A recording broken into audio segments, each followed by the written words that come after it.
The alarm on Daniel Carter's phone buzzed at 5:30 a.m., cutting through the quiet of their small apartment. He reached over carefully, turning it off before it could wake his daughter. For a moment, he just lay there staring at the cracked ceiling, his heart pounding with a mix of hope and fear. Today was the day. The interview. The one chance he'd been praying for since the factory shut down 3 months ago. Daniel swung his legs off the bed and quietly walked into the kitchen. The floor creaked under his feet, a sound he'd learned to avoid, but it was too late. From the bedroom, a small voice stirred. "Daddy?" He smiled softly. "I'm here, Lily." Lily padded out in her oversized pajamas, clutching her stuffed rabbit. At 7 years old, she was too aware of their struggles. Daniel hated that. "You going to the big job today?" she asked, rubbing her eyes. "Yes, sweetheart," he said, kneeling to her level. "I'll be back before you know it." She wrapped her arms around his neck.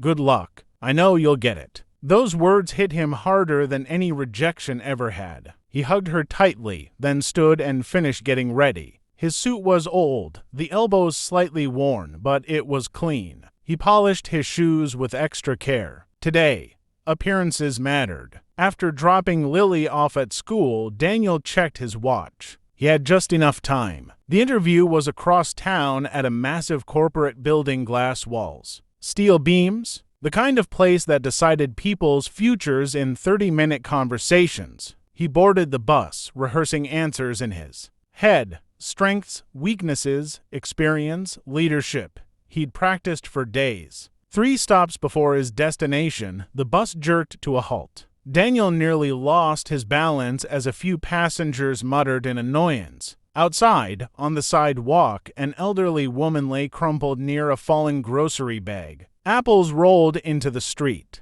People stared. Some slowed. None stopped. Daniel's heart sank. He glanced at his watch. 20 minutes to the interview. The bus driver sighed. Anyone know her? No one moved. Without thinking, Daniel stepped off the bus. "Sir, we're leaving," the driver called. "I know," Daniel replied, already jogging toward the woman. She was frail, her gray hair tied neatly back, her coat buttoned wrong in her rush. Her hands trembled as she tried to sit up. "Ma'am, don't move," Daniel said gently, kneeling beside her. "I'm here." "I'm so sorry," she whispered. "I didn't mean to cause trouble." "You didn't," he said. "Let me help you." He checked her hands, her legs. She winced when she tried to stand. "I think my ankle," she said, embarrassed. "I just needed to get home." Daniel pulled out his phone and called for an ambulance. The minutes ticked by painfully. He could almost see the interview slipping away. As they waited, he gathered her groceries,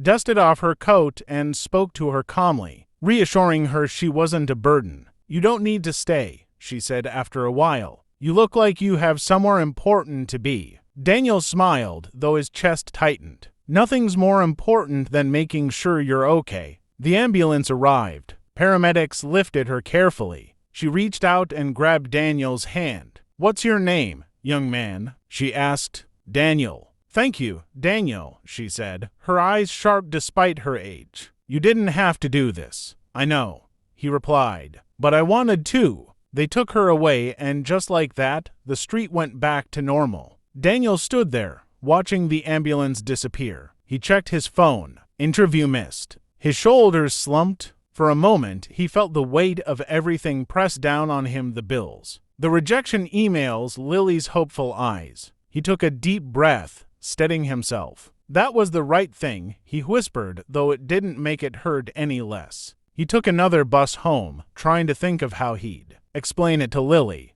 How do you tell a child that doing the right thing sometimes costs you everything? 2 days later, Daniel received an email. He almost deleted it, assuming it was another automated rejection, but the subject line stopped him cold. "Regarding your interview." His hands shook as he opened it. "Mr. Carter, we noticed you did not attend your scheduled interview. Please come to our headquarters tomorrow at 10 a.m. No explanation. No apology. Just that. The next morning, Daniel stood in the lobby of the same towering building, feeling out of place. A receptionist smiled politely and asked him to wait. Minutes passed. Then a man in a tailored suit approached. "Daniel Carter," he asked. Yes. Please follow me. They walked past conference rooms, past offices with city views. Finally, they entered a large boardroom. At the head of the table sat a familiar face. The elderly woman. She was dressed sharply now, posture straight, eyes commanding.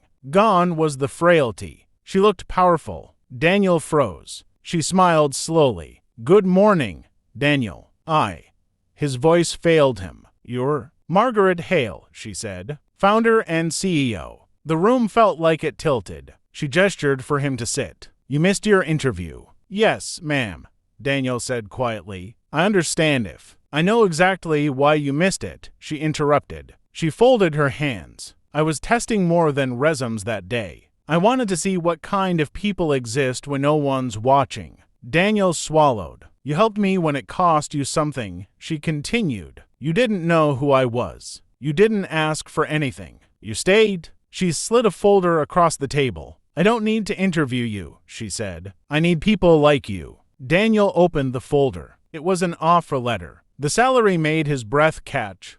Benefits, stability, a future. I don't understand, he whispered. Margaret leaned forward. Leadership isn't learned in boardrooms, Daniel. It's revealed in moments like that sidewalk. Tears burned his eyes. Thank you, he said, voice breaking. No, she replied softly. Thank you? You reminded me why I built this company. That evening, Daniel picked Lily up from school. She noticed his smile instantly. Did you get the job? She asked. He knelt and hugged her tightly. Yes, baby. I did, she laughed. I told you. As they walked home, hand in hand, Daniel looked up at the sky, feeling lighter than he had in years. Missing that interview hadn't ruined his life. It had changed it. Because sometimes, the moment you think you've lost everything is the moment everything finally begins.